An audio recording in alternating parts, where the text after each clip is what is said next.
Yeah, exactly. In a bit, mate, in a bit.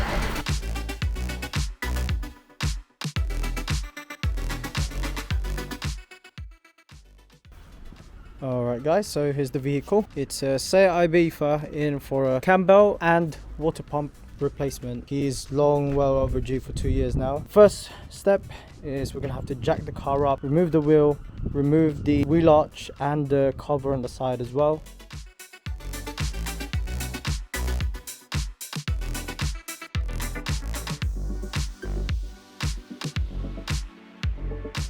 So the next thing that we want to do is we want to remove the clips that is surrounding the Cambelt cover, just like that. And you can actually see the whole Cambelt system now. Well, not all of it, but this one looks pretty okay. It was replaced in 2019. You can see it there, around there. Sorry guys if you can't see it, but I'm not lying. It says 2019 on it when this belt was manufactured, so give or take it was replaced 2020 to 21, and obviously he just wants to take care of his car, so we're going to do just that for him. Remove the belt, grab yourself a 16mm spanner, free up the belt, slide it out from the tensioner.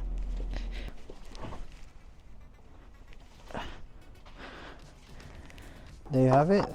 That's the belt free from the pulleys.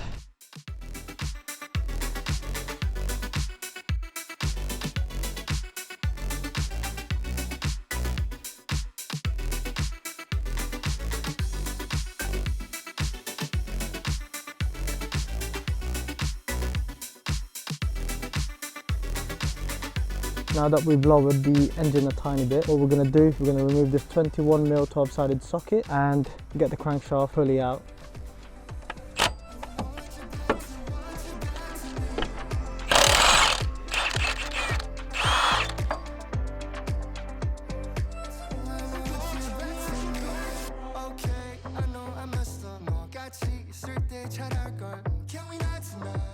Next is what we want to do is we want to remove the timing cover as well for the bottom. Here you can see just behind the auxiliary belt tensioner there is a hidden 10mm at the back.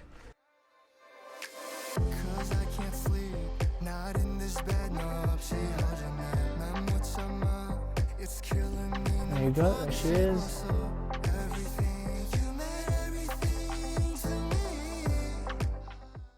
Now that we've got the timing cover out, what you want to do is, if you see this chamfered tooth on the crank, what you want to do is rotate that until you get to this notch over here. Now, at least we know that we're locked up on the cam. You won't be able to see it, but that goes in. That one also goes in, you can see. And our timing mark at the bottom is also aligned on the notch. We're going to be marking it ourselves as well, just to make sure that everything is in the right place for when we remove the tensioner and all of that stuff. By the way guys, you don't really need to use this timing tool here. What you could do is you could even use a drill bit, because this thing actually goes the back of the sprocket. You can put drill bit, anything that could fit there. If you have a look, that's the chamfered tooth that I'm talking about right there, and that's the notch that I'm talking around the back. Now that we're all timed up and locked up and all marked, what we want to do is we want to remove this 13mm bolt here, loosen it up, and then use a 6mm Allen key to remove the tension from this tensioner here.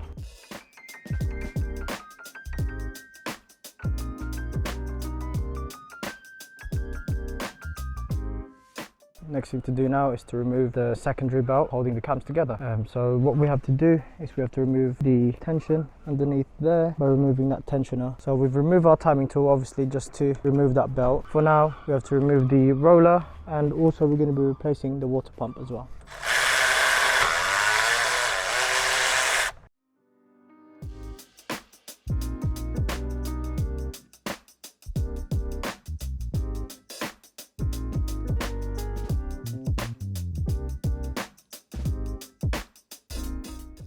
Now that the water pump is out, what we want to do is we want to clean the surface.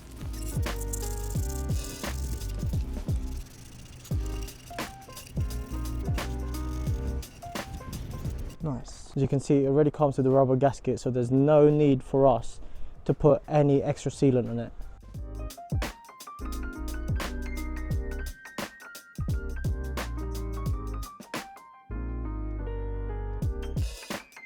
Sorry about that, guys. The camera is dying, so I'm trying to conserve as much battery as possible. So I've put the belt in. Now the next thing that I have to do is to fit this new tensioner in.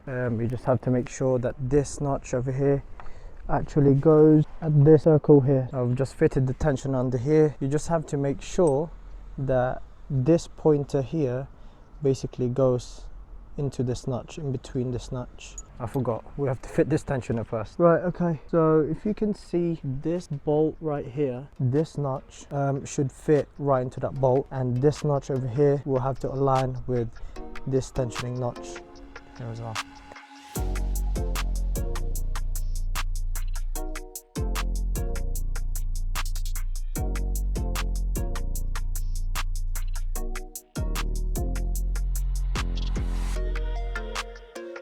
Now we can fit the belt right in there. There's no orientation for this one, but what I like to do is I always like to make sure for the label to face me.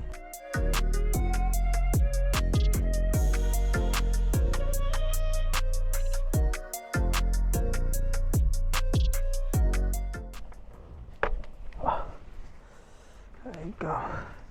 Now time to tension that.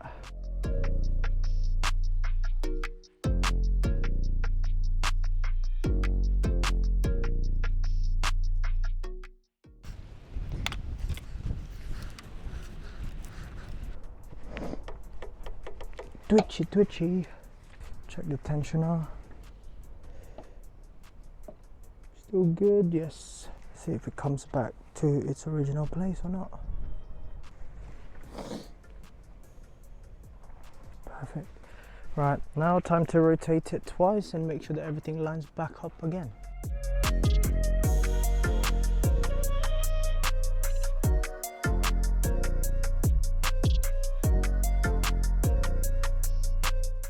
Everything seems to be in place.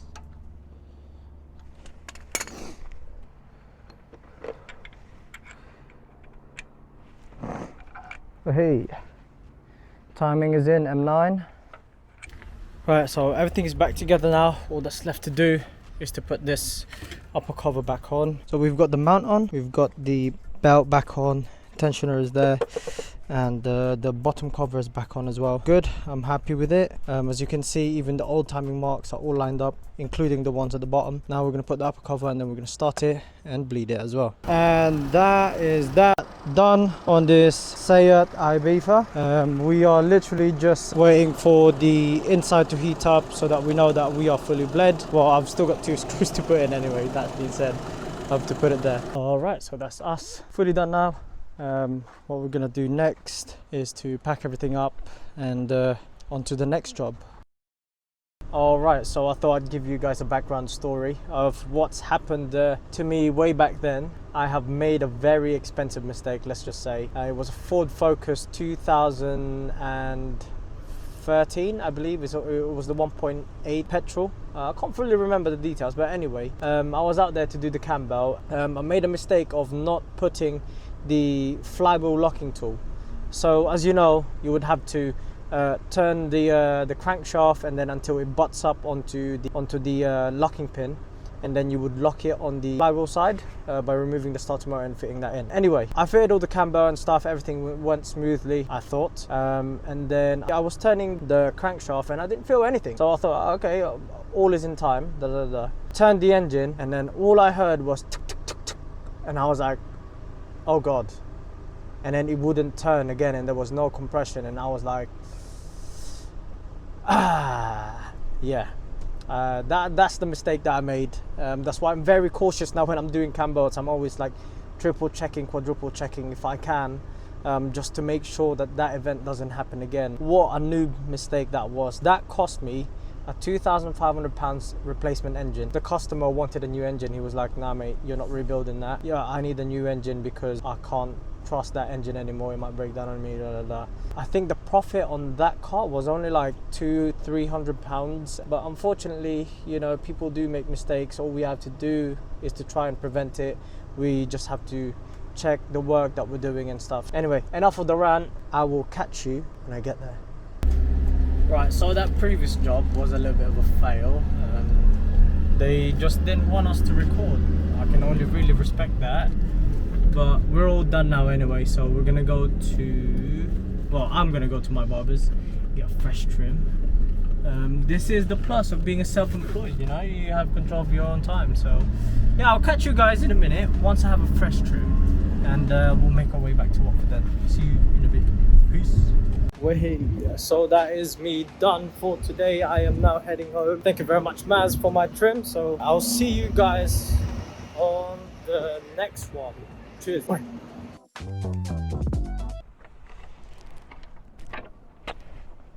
For sake.